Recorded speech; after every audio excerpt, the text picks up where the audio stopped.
প্রতিশোধ নয়, ক্ষমাই প্রকৃত শক্তি। আজকের আলোচনায় আমরা সাজাবো ধাপে ধাপে ম্যান্ডেলার জীবনের শিক্ষা, নেতৃত্বের ধরন, ধৈর্য ও ত্যাগের গল্প, নৈতিকতা এবং মূল্যবোধ, সমতা ও মানবাধিকারের দর্শন এবং ভবিষ্যতের জন্য শিক্ষা।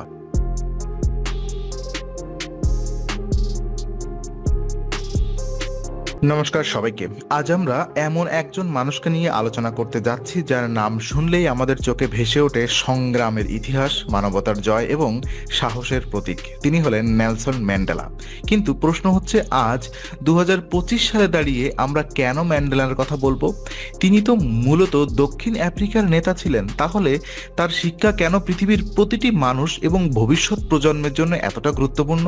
ম্যান্ডেলার জীবন আমাদের দেখায় নেতৃত্ব মানে কেবল ক্ষমতা দখল নয়, নেতৃত্ব মানে অন্যকে অনুপ্রেরণা দেওয়া, নেতৃত্ব মানে ভাঙনের জায়গায় মিলন ঘটানো। বর্তমান পৃথিবীতে যদি আমরা দেখি, একদিকে যুদ্ধ চলছে, যেমন ইউক্রেন রাশিয়া, মধ্যপ্রাচ্যের রক্তপাত, আফ্রিকার দারিদ্র্য এবং সংঘাত, এশিয়ার ধর্মীয় মেরুকরণ আর পাশ্চাত্যের রাজনৈতিক বিভাজন, তখন ম্যান্ডেলার নেতৃত্বই আমাদের শেখায় সংঘাতের মধ্যেও শান্তির পথ বেছে নেওয়া যায়।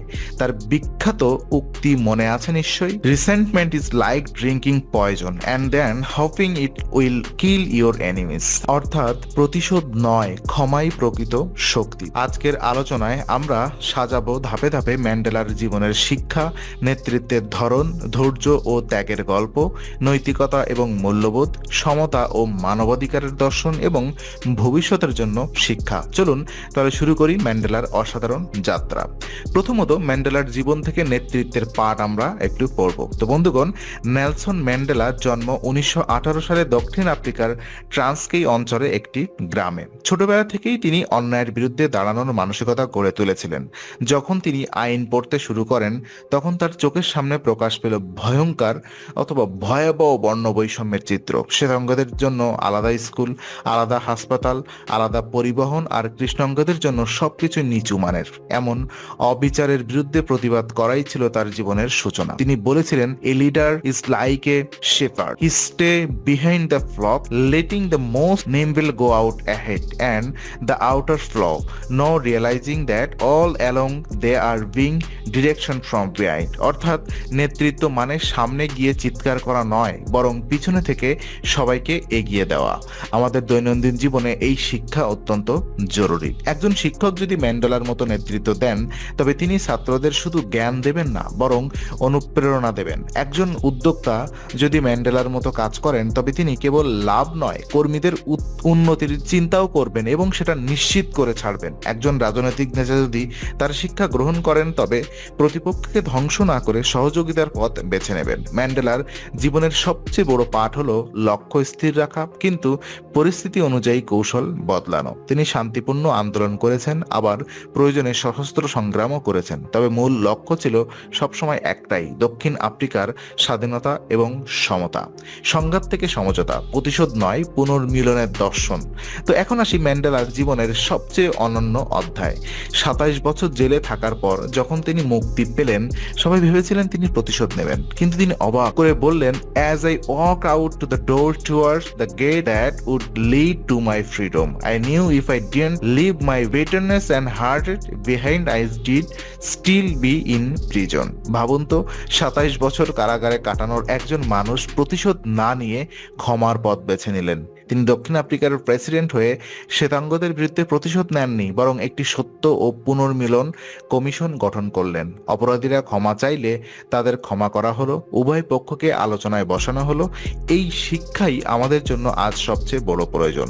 রাজনীতিতে, কর্মক্ষেত্রে, এমনকি পরিবারে আমরা যদি প্রতিশোধ বাদ দিয়ে সমঝোতার পথ বেছে নিতে পারি, তবে অনেক সংঘাতই মিটে যাবে। ধৈর্য এবং ত্যাগের শিক্ষা থেকে যদি আমরা দেখি, 27 বছর কারাগারে, ভাবুন তো একজন মানুষ কিভাবে এতদিন টিকে থাকতে পারে।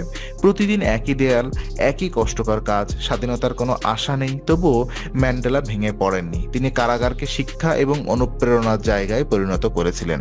বই পড়তেন, সহবন্দীদের শিক্ষা দিতেন, ভবিষ্যতের পরিকল্পনা করতেন। তিনি বলতেন, I never lose, I either win or learn. আজকের যুব সমাজ অল্প কষ্টে হাল ছেড়ে দেয়, চাকরি না পেলে হতাশ হয়ে যায়, ব্যবসায় ক্ষতি হলে দিশাহীন হয়ে পড়ে। কিন্তু ম্যান্ডেলার শিক্ষা আমাদের বলে বলে দেয়, ধৈর্য ধরো, প্রতিটি ব্যর্থতা থেকে শিখো এবং লড়াই চালিয়ে যাও। তো নেতৃত্ব হলো মূল্যবোধ। তার মূল্যবোধ ভিত্তিক নেতৃত্ব যদি আমি আলোচনা করি, তো ম্যান্ডেলার মতে একজন নেতার সবচেয়ে বড় গুণ হলো সততা, নৈতিকতা, জনগণের প্রতি দায়বদ্ধতা। তিনি কখনো ব্যক্তিগত স্বার্থকে প্রাধান্য দেননি। তিনি শিখিয়েছেন নেতৃত্ব মানে হলো জনগণের আস্থা অর্জন করা। আস্থা ছাড়া নেতৃত্ব কখনো টিকে থাকে না। আজকের দুনিয়ায় যেখানে রাজনীতি, কর্পোরেট, এমনকি সামাজিক নেতৃত্বেও অনেক সময় ভুয়া প্রতিশ্রুতি আর স্বার্থের উপরে দাঁড়িয়ে থাকে, যেখানে ম্যান্ডেলার শিক্ষা আমাদের নতুন পথ দেখায়।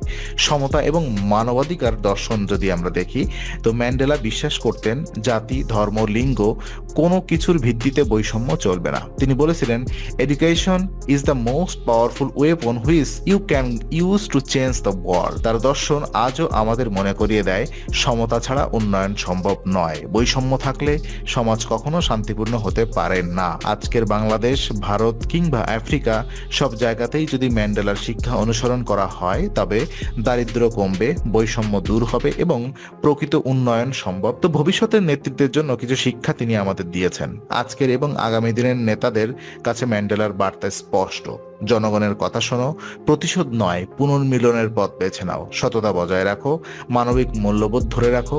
আর শিক্ষার্থীদের জন্য শিক্ষা কেবল জ্ঞান অর্জন করলেই হবে না, সেই জ্ঞান সমাজের কাজে লাগাতে হবে। কর্পোরেট নেতাদের জন্য শিক্ষা ছিল কর্মীদের কেবল শ্রমিক নয়, মানুষ হিসাবে সম্মান দিতে হবে। আর রাজনৈতিক নেতাদের জন্য শিক্ষা ছিল ক্ষমতা দখল নয়, বরং জনগণের সেবক হতে হবে। তো বন্ধুগণ, নেলসন ম্যান্ডেলার জীবন কেবল একটি দেশের সংগ্রামের নয়, এটি একটি বিশ্বজনীন শিক্ষা। তিনি আমাদের শিখিয়েছেন ধৈর্য, ত্যাগ, ক্ষমা, মানবিকতা, এসবই সত্যিকারের নেতৃত্বের মূল। আজকের পৃথিবীতে যদি আমরা ম্যান্ডেলার শিক্ষা অনুসরণ করি, তবে আমরা একটি শান্তিপূর্ণ, ন্যায়ভিত্তিক ও মানবিক ভবিষ্যৎ গড়তে পারব।